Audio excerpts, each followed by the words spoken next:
Praise lord. మరి నీ మీద ఉన్న వెలుగుని గుర్తించావా?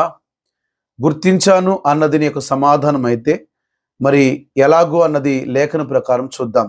మలాకి గ్రంథము 4వ అధ్యాయం 2వ వచనములో, నా నామమునందు భయభక్తులు గలవారు మీకు నీతిశ్వరుడు ఉదయించును అని రాబడింది. యెషయా గ్రంథము 60వ అధ్యాయము 1-2 వచనములో, నీకు వెలుగు వచ్చినది, లెమ్ము తేజరిల్లుము, చూడుము భూమిని చీకటి కమ్ముచున్నది, కటిక చీకటి జనములు కమ్ముచున్నది రాబడింది.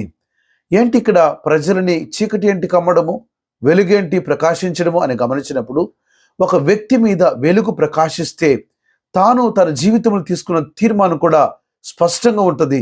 అది ఎలాగో అన్నది మనం గమనించినప్పుడు, మరి ఆదికాండం 39వ అధ్యాయంలో గమనించినప్పుడు, యోసేపు అనబడిన వ్యక్తి మనకు బాగా తెలుసు.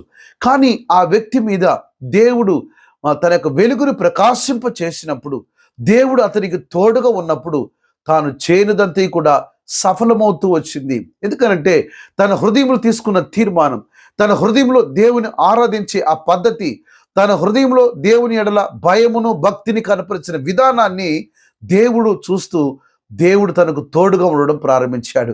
ప్రియమైన దేవుని కుమారుడా, కుమార్తె, నీతో దేవుడు ఉన్నది వాస్తవమైతే నీ కార్యాన్ని దేవుడు సఫలపరుస్తూ వస్తాడు. ఎందుకంటే యోసేపును మనం గమనించినప్పుడు అతను వర్ధిల్లుతూ వచ్చాడని రాయబడింది. అంత మాత్రమే కాదు, మరి 39వ అధ్యాయంలో మనం గమనించగలిగితే, పాపము తనను వెతుకుతూ వచ్చినప్పుడు, చీకటి తను ఆవరించడానికి వచ్చినప్పుడు తాను ఒక మాట అంటాడు. ఏంటి తెలుసా? 39వ అధ్యాయము మరి 9వ వచనంలో, కాబట్టి నేను ఎట్లు ఇంత పాపము చేసి దేవునికి విరోధి కాగలను అంటున్నాడు. అనగా తాను అన్నదమ్ములు చూస్తున్నారని కానీ, తన తల్లిదండ్రులు చూస్తున్నారని కానీ అతను విశ్వసించట్లేదు, కానీ నేను దేవునికి ముందున్నానని విశ్వసించాడు. ఇది వెలుగులో ఉన్న వాని యొక్క గుణ లక్షణము.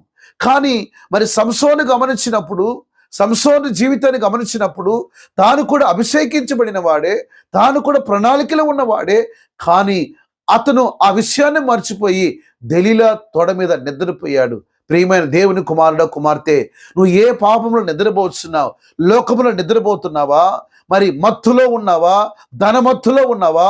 వ్యభిచారపు మత్తులో ఉన్నది వాస్తవమైతే దేవునికి మాట చెప్తుంది, లెమ్ము తేజరిల్లెము, దేవునికి వెలుగు నీ మీద ప్రకాశిస్తూ ఉంది. చీకటిలో నిద్రపోవడానికి ఇది సమయం కాదంటున్నాడు. ప్రియమైన దేవుని కుమారుడు, కుమార్తె, వెలుగులోకి వచ్చి నీవు ప్రకాశించాలని, నీవు వర్ధిల్లాలన్నది దేవునికి ఉద్దేశం. దేవుని ప్రణాళికలో ఉన్న నీవు దేవుని వద్దకు వస్తావా? దేవుడు నీ కొరకు ఎదురు చూస్తూ ఉన్నాడు. మరి యోసేపు దీవించబడిన రీతిగా నీవు కూడా దీవించబడాలన్నది దేవునికి ఉద్దేశం.